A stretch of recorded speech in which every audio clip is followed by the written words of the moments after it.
Hey guys, Chris at Rockford Ordnance, bringing you another video on our VR-80 today.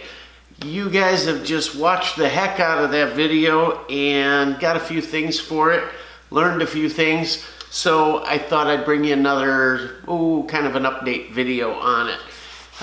Meanwhile, I hope you're all staying safe out there. Looks like, well, I'm not downplaying it, that wouldn't be correct, would it? But looks like it may have been a much bigger scare than maybe we thought, and it's ending quicker. Imagine that. So, let's get right into this thing. We've showed it to you before. If you guys haven't watched the videos, go back and check them out. But I'll do a quick once-over on this thing, and then we'll get into some of the new stuff I got for it. So, if you guys have looked at these at all online or in your local shop, you'll see they usually come with the big old honkin' stock. Looks like something out of Star Wars. Well, underneath it is a commercial size buffer tube, and you can take that old stock off, put on whatever stock you like, and pistol grip. I like these minimalist stocks, especially on a gun that may feel a little bulkier. And that's not to say this gun feels bulky, it really doesn't. But I just like these, and it works out great on this. I threw on this Magpul grip, and this is their Mo grip, but it's a Mo S, I guess, for slim.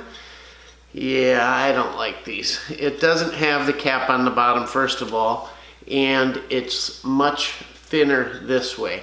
Just doesn't feel right in my hands, so we're going to be getting something else on this baby. At a minimum, I really like the Mo K grips. I don't like the K Plus with the rubber. They're okay, but the plain old K grips are super nice. Gives you a little straighter angle. They're not angled back this way as much. And while that may help with a gun that's kind of nose heavy, I still just like those K grips. So we're going to switch that sucker out. What else have I found out about this thing? Well, first and foremost, trying to put a sling on this thing is kind of impossible. You've got all these neat little QD points, one here, one here, one here, one up here. Yeah, they're worthless. They don't work. So you connect a QD sling swivel to them, and they are either too deep and don't let the little ball bearings pop back. They just pop right out. So all of these are useless. So while I can mount one on this M-LOK, I'm a little afraid of that too, because let me show you a close-up here. Right here you can see where the piston is. Well, if I mount an M-LOK in there, the screws on the backside and the hardware on the backside, I think will, kind of get hit by the action maybe. Maybe I could get one in up here or back here, but certainly not in the middle here. So I'm gonna have to experiment with that a little bit. It does come with this sling loop up here, so I can run a sling from here to either the loop back here or here, and that'll do it for now. I know they're out of style and all, but I like single point slings in a lot of cases. Yeah, they can swing and catch your boys, but I don't know, just in some cases it works out well. I like it. So the slings become a bit of an issue with it. As far as the ambidextrous charging handle goes, I would much rather have it on the left side here. And it's as simple as popping it out, switching it to the other side, and pushing it in, and it's there. So much easier, of course, to cock it from this side. Drop your mag, put your mag in, cock it if you had to. If it was in bolt hold open position, we could just whack it and go. Would be much easier. But I grip the mag well quite a bit with a lot of my guns, and it might hang me up somewhere there. So I've kind of stayed away from it. Being as we love our AKs, right? We're kind of used to this, maybe more than some of you AR guys, but to me, it's not that big a deal to reach under, charge the weapon, and go. However, on this gun, if we're running these big honkin' 19 round mags, it can be an issue. We can get under it, I guess, not too bad, but just one of those things. So, you know, I guess I am most of the time gripping forward, so it's probably not a big deal. Maybe it's just the AK guy in me that, you know, kind of hard to get used to over on that side. So we're still experimenting back and forth with that. Not quite sure yet. These sights, we've been using them more and more. If you notice, the optic's gone off here. I've been running that Holosun, what is it, an HC, this sucker right here. Been running one of these on there. I got a couple of these, I really like them, but I need one more, and right now it's not in the budget, so I've just been running these irons and wanted to really kind of dial these things in. And with slugs at say 25 to 50 yards, I've got to have that sight post way down. Let's see if you can see how far down. I mean, it's barely sticking above the nub there, so it's hard to get a good sight picture with it. Just something I've noticed. Gonna mess around a little more with that. One of the things that's kind of a pain in this, you know, it's got regular old takedown pins to open it up like an AR, and with an AR you could remove the back one and flop the barrel down. Well, with this, it comes with this little cover here, okay? So I'm not going to put it on right now. I took it off just for the video, but it comes with this cover that kind of makes a nice transition. Let's see if I get it on a little better than that for you. Fits in a rail here. Anyhow, let's say it's on like that. One of the guys commented on my other video, I was complaining about another issue with this handguard, and he said, well, don't worry about it. Pop that little cover off and there's a rail under there and you'll be able to open your gun better like a regular AR. So I popped this off and no, there's not a rail under there. He must have been mistaken. Yeah, it's kind of cut like a rail here, but you've got stuff here that is part of the inner workings of the gas system and the bolt and all. So you really don't want your hand over that when things are going on there. That could do some serious damage, I think. So we're going to leave that cover on. Also, when you go to open it up, as this person mentioned, no, it still doesn't drop. It's, matter of fact, now it's stuck. It just doesn't work out that way. You have to take both pins out. So that's a no-go on that idea. And the reason he had brought that up to take that rail off was, I said I'd like a forward vertical grip.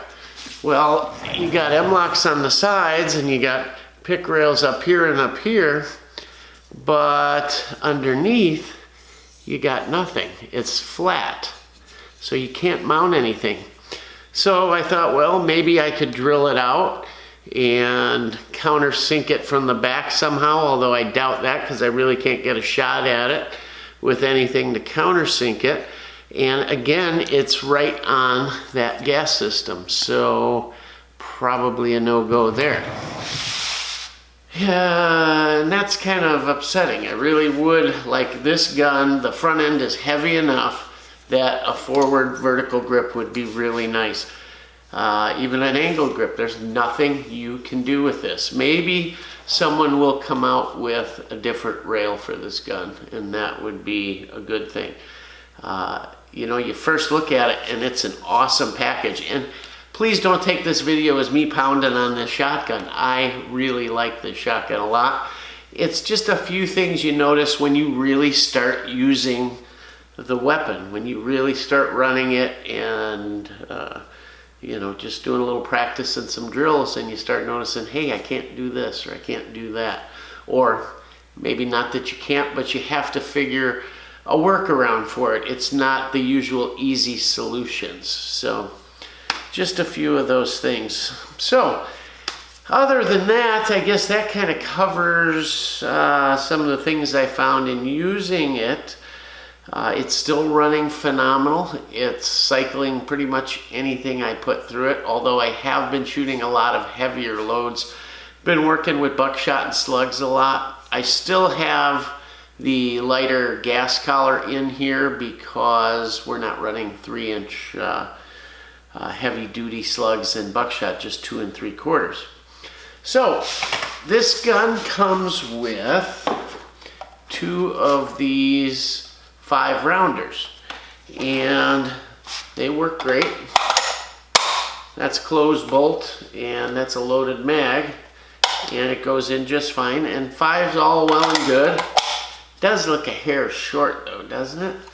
So I had, and you guys have seen, I have 2 of these big 19 rounders, and they work great. Talking about some of the stuff that we found shooting it, when you first go to load these, you'll get, I don't know, 12, 13, 14 rounds in it. And then it starts getting really hard to load to the point where you really can't even push any more in. You have to loosen these screws right here, load the mag, let it kind of self-align, because this is a 2-part mag. This is a collar that holds them together.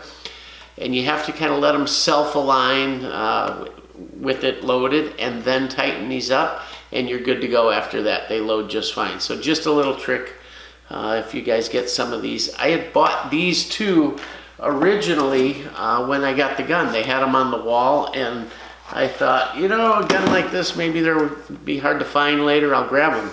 So, and they were cheap.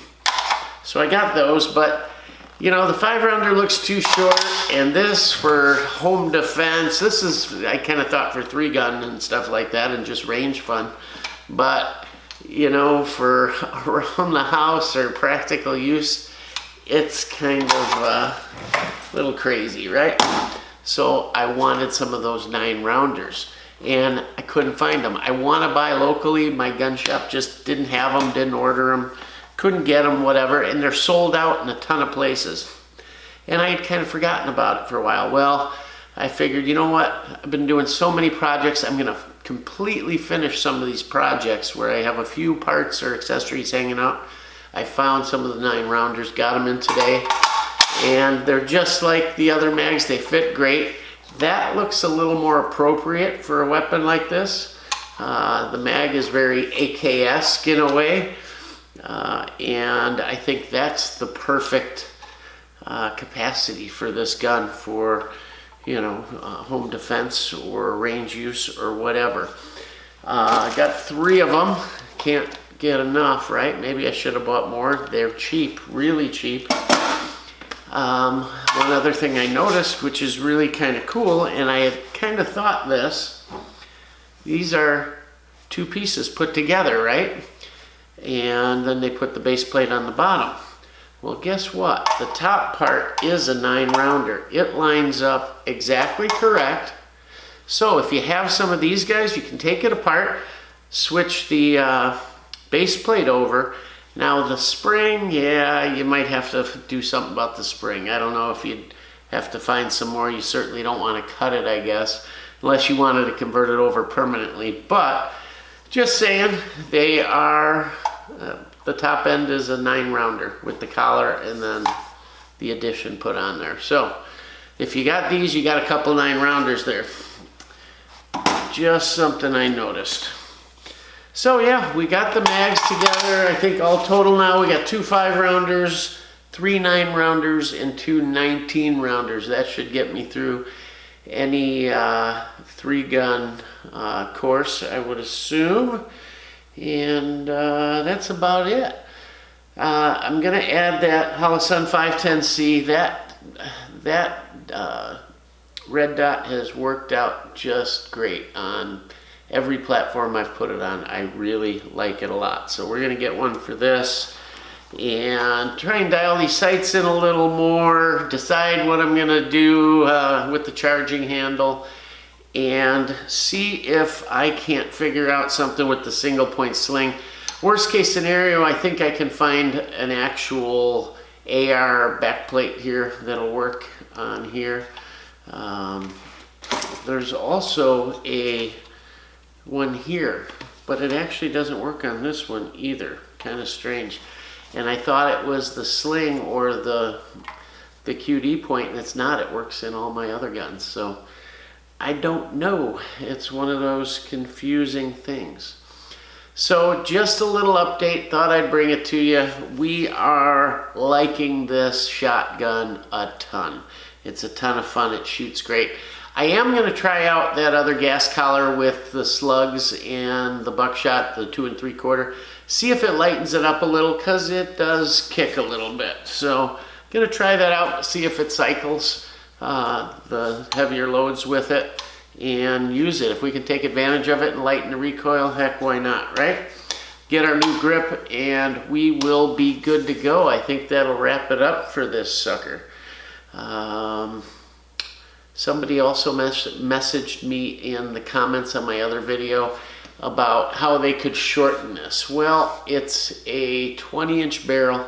If we shorten it much, 18's the legal limit. So yeah, you could take 2 inches off or maybe 1 3/4 inches just to be safe. And to do that, you'd have to get rid of the barrel shroud here and put the muzzle nut on and then cut that barrel. Yeah, you could do that. I don't know that a couple inches would make a difference. Plus, you'd have to redo things for your choke system.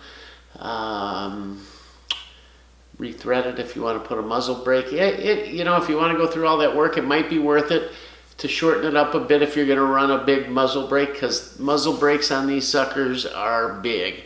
If you guys have seen my Vepr video and seen that mallet muzzle brake, that thing's this big and it's just a giant chunk of metal. They work well, just don't know if they work that great for the weight. But that being said, it might be neat to turn this into an SBS, a short barrel shotgun, wouldn't it?